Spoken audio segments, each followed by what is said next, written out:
Hello everyone, আগের ব্লগে তোমরা দেখলে আমাদেরকে প্রথমে নিয়ে গেছিল ভুবনেশ্বরের লিঙ্গরাজের মন্দির, তারপরে নিয়ে গেছিল উদয়গিরি খণ্ডগিরি, এরপরে আমাদেরকে নিয়ে যাচ্ছে নন্দনকানন।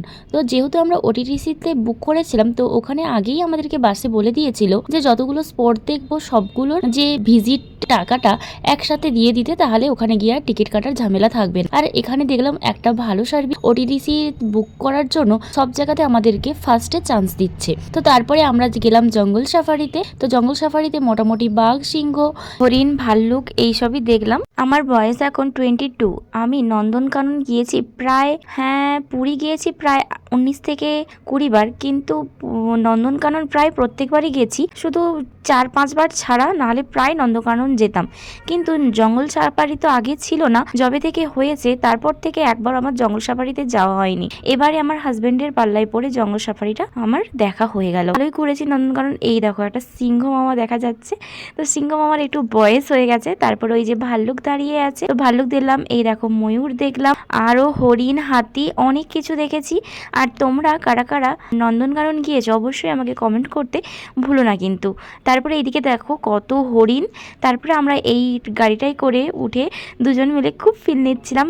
ফার্স্টে তো আমরা ভেতরের দিকে বসছিলাম, আর এটা বসছিলাম পেছন দিকে। পেছন দিকের বসার মজাটাই আলাদা, তো দারুণ লাগছিল। এতবার নন্দনকানন গিয়েছি, কিন্তু জঙ্গল সাফারিতে কখনো না যাওয়ার জন্যই আমি খুব খুশি হচ্ছিলাম যে হ্যাঁ, জঙ্গল সাফারিটা সত্যিই খুব ভালো। আমার হাজব্যান্ডকে বারবার বলছিলাম যে তোমার সাথে এসে আমার একটা সার্থক হলো। তারপরে এই যে দেখো দেখছিলাম হাতিগুলোর না বয়স হয়ে গেছে, কয়েকটাই আছে, মোটে বেশি নেই। তারপরে এইটা আর একটা ফিলিংস নিয়েছিলাম এই গাড়িটাতে, সামনে বসেছিলাম আমি, তো না সিট থাকার জন্য সামনে বসেছিলাম। তারপরে দেখলাম আমি এখানে সাদা বাঘ। এখানে আমরা অনেকক্ষণ একটু স্টে করেছিলাম, একটুক্ষণ দেখছিলাম যে বাঘগুলো কি করে না করে। তারপরে আমরা গাড়িতে উঠি, গাড়িতে বসে বসে এই হরিণগুলো দেখতে দেখতেই যাই। তারপরে আমরা পৌঁছে যাই আমাদের যে ওটিটিসি রেস্টুরেন্ট আছে, তো সেখানে। কারণ পেটে ছুঁচোয় ডন মারছে, তখন বাজে প্রায় 3টা, 3:30-এর কাছাকাছি। এই জন্যই আমরা ফার্স্টেই আমি খেয়েছিলাম একটা লস্যি, আমার হাজব্যান্ডও খেয়েছিল।